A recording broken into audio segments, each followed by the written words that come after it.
Next concept चालू करेंगे, next part. Last class में हमने प्रिज्म देखा था। प्रिज्म का डेफिनेशन देखा था, दो नॉन पैरेलल सरफेसेस जिस पे रिफ्रैक्शन हो रहा हो उसको प्रिज्म बोला हमने। उसमें हमने नॉर्मल प्रिज्म के लिए तीन फॉर्मूला देखे। एक है I plus E equals to A plus delta, एक है A is equals to R1 plus R2, और एक है म्यू वाला formula N is equals to sin A plus delta mu by 2 upon sin A by 2। ये तीन formula याद रखते हैं। फिर उसके बाद ऑब्लिक इंसिडेंस किया था। ऑब्लिक इंसिडेंस में दो बार डेविएशन वाले दो अलग अलग डायरेक्शन, पहला वाला क्लॉकवाइज डायरेक्शन, दूसरा वाला एंटी क्लॉकवाइज डायरेक्शन, उसको ऑब्लिक कोलिजन बोलते हैं। और फिर फाइनली हमने लास्ट कॉन्सेप्ट देखा था, that was small angle prisms. तो प्रिज्म हमारा खत्म हो गया।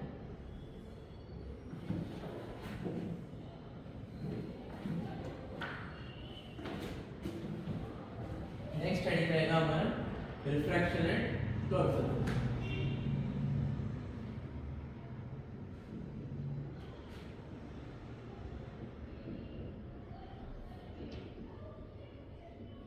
Refraction and curve spherical surface. Refraction and spherical surface में क्या होता है, यहाँ पे n1, यहाँ पे n2, यहाँ पे ऑब्जेक्ट, यहाँ पे पोल, इसका सेंटर ऑफ कर्वेचर यहाँ पे आ जाएगा, और हमारा ये जो है ये नॉर्मल रहेगा, ठीक है। एक स्फेरिकल सरफेस है तो सेंटर ऑफ कर्वेचर से जो रेडियस पास होगा वो it will be perpendicular to surface, इसीलिए ये नॉर्मल बन गया। हमारी इंसिडेंट रे ऐसे जा रही है।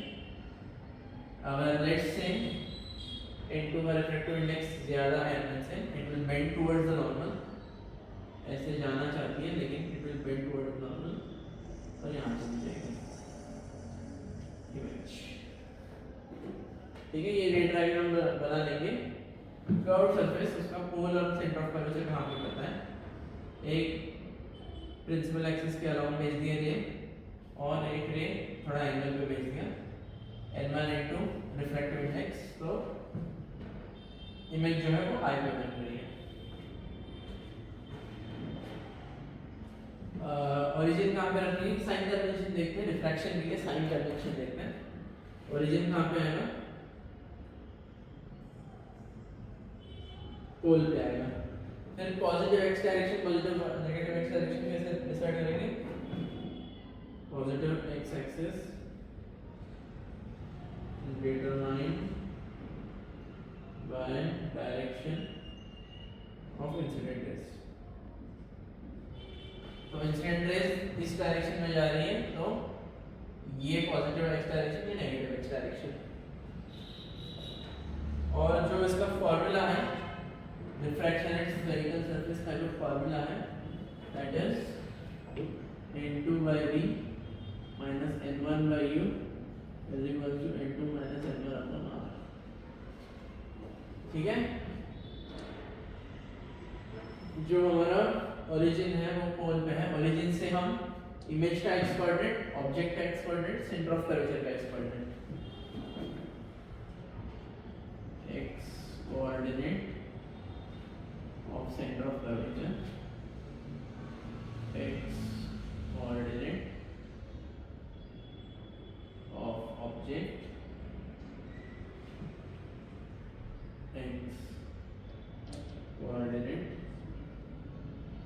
of image। तो ये x coordinate of object और image को रिलेट कर रहा है in terms of refractive index and radius of curvature, centre of curvature का एक्स कोऑर्डिनेट, ठीक है। ये फार्मूला हो गया हमारा रिफ्रैक्शन एंड कर्व सरफेस का फार्मूला, ये याद रखना है, रिमेंबर, वेरी इंपॉर्टेंट। और आगे जाके जब हम लेंस पढ़ेंगे वो इसका एप्लीकेशन रहेगा। इस फार्मूला से हम लेंस का फार्मूला निकालेंगे। तो अगर ये याद नहीं रहा तो लेंस में कंफ्यूजन हो जाएगा, लेकिन अगर ये फार्मूला याद है तो हम इस फार्मूला से लेंस का फार्मूला निकाल सकते हैं। तो इंपॉर्टेंट है बहुत। remember n2 by v minus n1 by u is equal to n2 minus n1 upon r। इसका एक मैग्निफिकेशन भी आता है। मैग्निफिकेशन कितना होता है? मैग्निफिकेशन के लिए फिर से एक रे डायग्राम बनाते हैं। यहाँ पे ऑब्जेक्ट है, यहाँ पे सेंटर ऑफ कर्वेचर है, और जो हमारा रे रहेगा it will pass through the centre of curvature without deviation. यही नॉर्मल है, तो यही कहीं पे तो ये हो जाएगा। ठीक है, ये नॉर्मल है परपेंडिकुलर टू सी।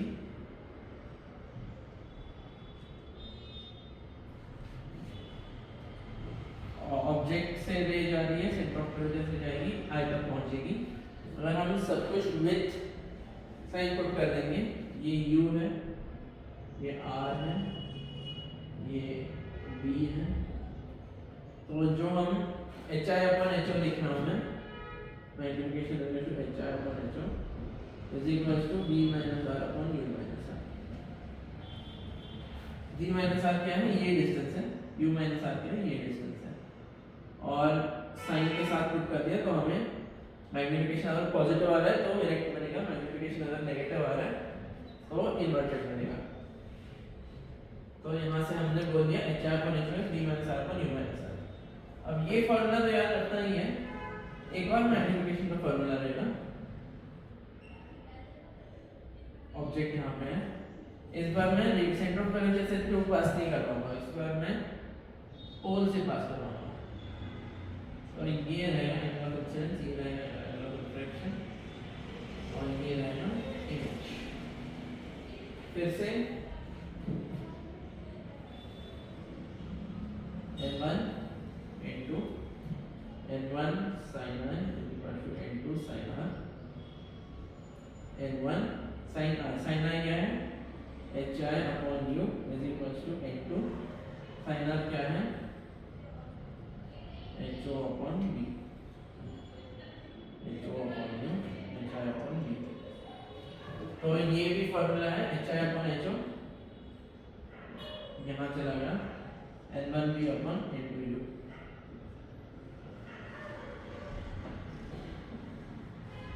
ये दो फॉर्मूला हमें याद रखने हैं, याद होने चाहिए। Magnification for refraction at spherical surface b minus r upon u minus r, या फिर n1b upon n2u। अगर रेडियस ऑफ कर्वेचर ना दिया हो, p और u दे रखा हो, तो ये फॉर्मूला लगाएंगे। अगर रेडियस ऑफ कर्वेचर पता है लेकिन रिफ्रैक्टिव इंडेक्स नहीं पता है तो ये फॉर्मूला लगाएंगे। ठीक है, मैग्निफिकेशन के दो फॉर्मूला देख लिया हमने for refraction at curved surface. Magnification is b minus r upon u minus r, it is also n1b upon n2u। इसको बोलते हैं lateral magnification, transverse magnification.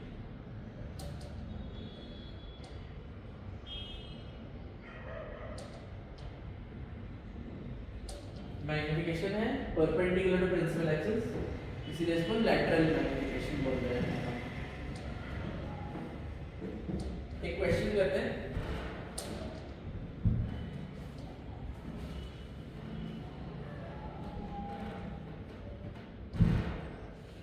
n1 is air,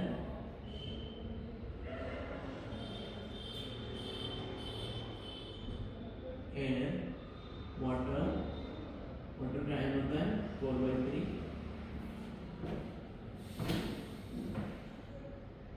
radius of curvature 20 centimetre, object रखा है 20 centimetre पे।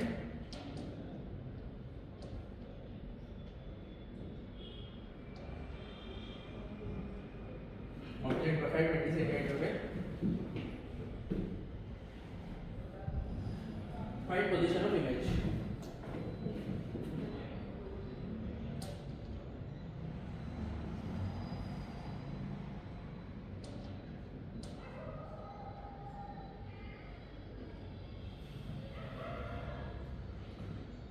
Find position of image तो कैसे करेंगे हम? यहाँ पे हमारे पास एक कर्व सरफेस है, इधर एक रिफ्रैक्टिव इंडेक्स, इधर अलग रिफ्रैक्टिव इंडेक्स, तो रिफ्रैक्शन एट कर्व सरफेस होगा और उसका वैल्यू कितना रहेगा?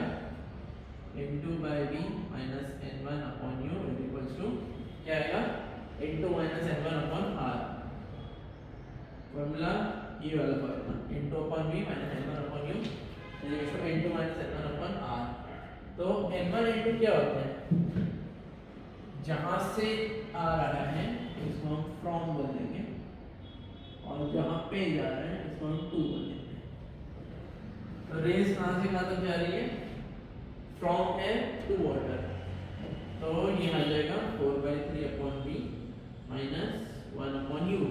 यू कितना है 20 सेंटीमीटर लेकिन प्लस 20 या minus 20।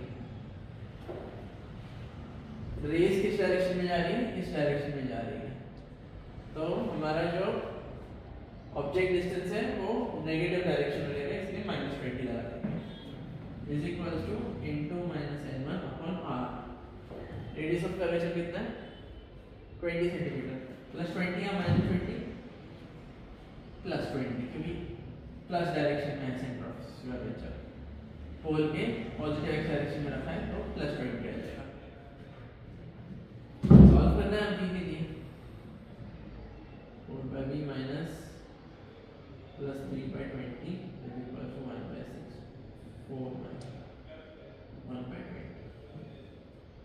4/b is equals to 1 minus 3/20 minus 2/20 b आ जाएगा 40।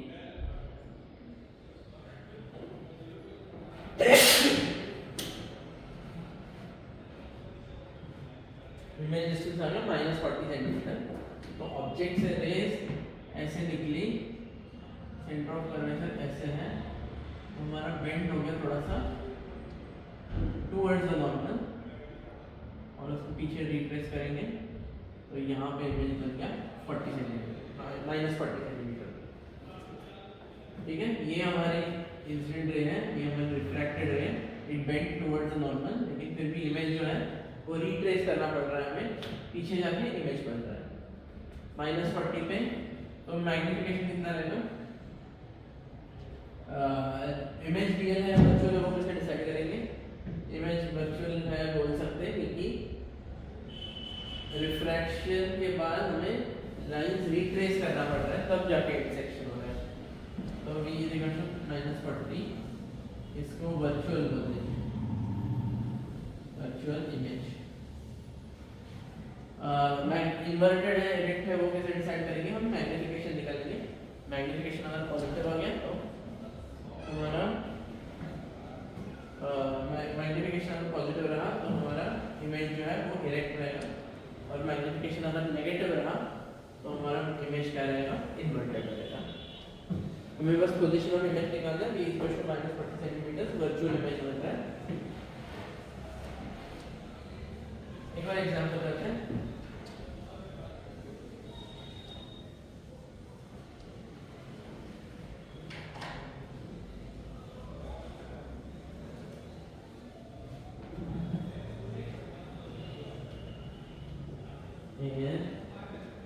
medium n equal to 2 radius of curvature going to 20 centimeters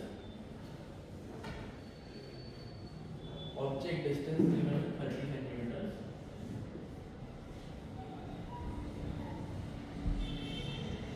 observer यहाँ पे बैठा है विजुअल एक्सिस पे इस साइड मीडियम में बैठा है। तो यहाँ पे एयर है यहाँ पे ऑब्जर्वर मीडियम में बैठा है उसको object find position of image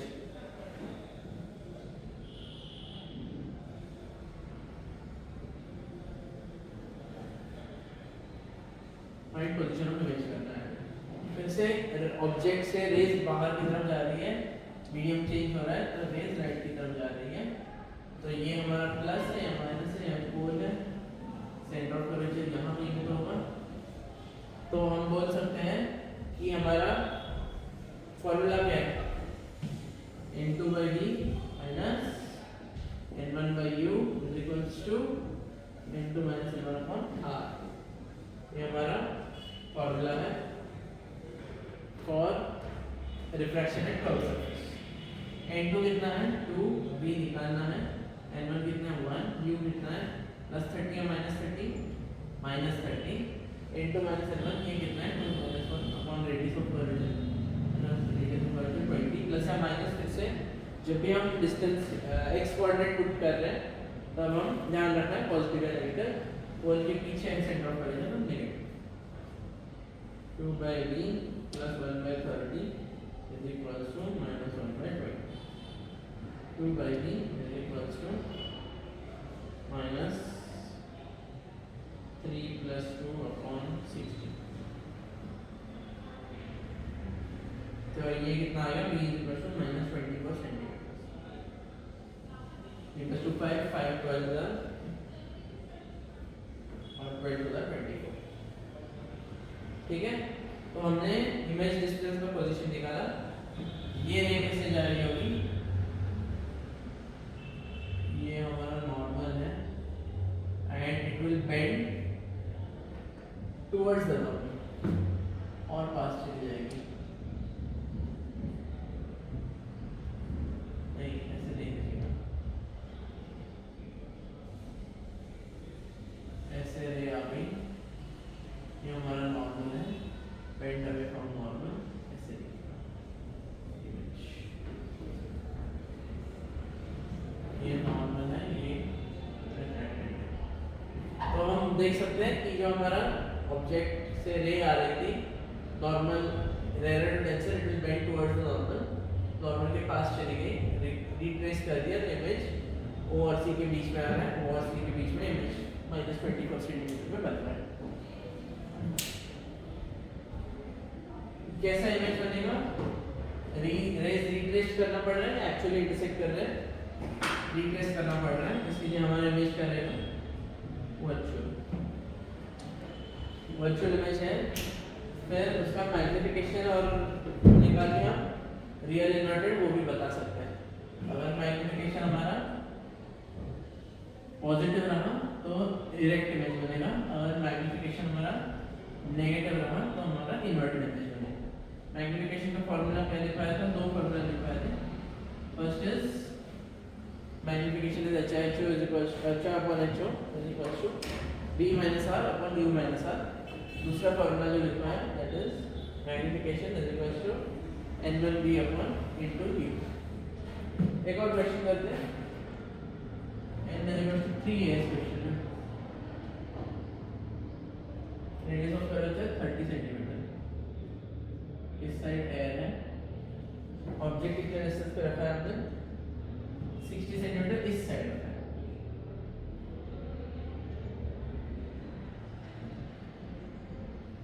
centimetre पे ऑब्जेक्ट रखा हुआ है, क्या करना क्या है हमें, फाइंड पोजीशन ऑफ इमेज।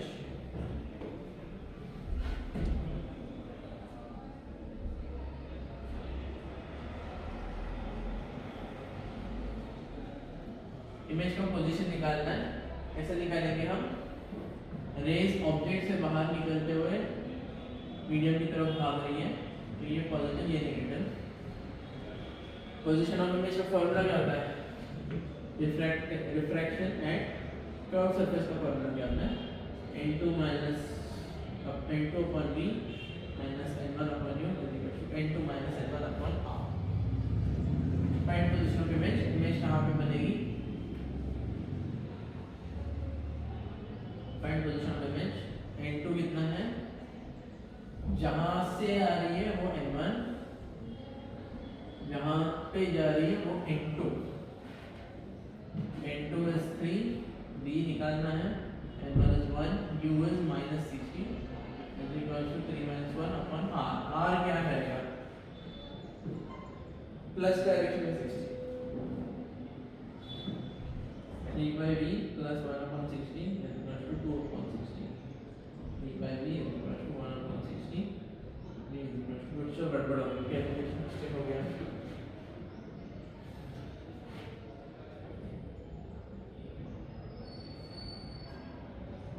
2/60 नहीं 2/30, 2/30 4/60, so 3/b is 3/60, b is equal to 60 centimetre plus आ गया इस बार। तो इस बार हमारा इमेज ऑब्जेक्ट मैसेज जा रहा था रिफ्रैक्शन के बाद ऐसे आ गया, तो हमारा पॉजिटिव इमेज आ गया। जो हमारा ये इंसिडेंट रे है, अब ये इंसिडेंट रे दोनों इंटरसेक्ट कर रहे हैं एक्चुअली इमेज पे, this is a real image. फिर से अगर हमें इन्वर्टेड या इरेक्ट होता ना हो, मैग्निफिकेशन निकालेंगे कौन से फॉर्मूला से, magnification is into n1 v upon into u, या फिर magnification is v minus r upon u minus r। इस फॉर्मूला से हम मैग्निफिकेशन निकाल सकते हैं। रियल इमेज आ गया क्योंकि जो रेज एक्चुअली इंटरसेक्ट कर रहे हैं उस पॉइंट पे इमेज आ रहा है, कुछ एक्सटेंड करने की जरूरत नहीं है, इसीलिए इसको हमने बोल दिया रियल इमेज बन जाएगा। तो तीन डायग्राम देखे हमने, दो में वर्चुअल इमेज, एक में रियल इमेज। तो ऐसे नहीं बोल सकते कि हमेशा ये बनेगा हमेशा वो बनेगा, रियल भी बन सकता है वर्चुअल भी बन सकता है, ऑब्जेक्ट भी रियल भी हो सकता है वर्चुअल भी हो सकता है। तो वो हम आज के लिए यहीं पे रुक जाते हैं। नेक्स्ट क्लास में हम रिफ्रैक्शन एट कर्व सरफेसेस के मल्टीपल सरफेसेस पे देखेंगे।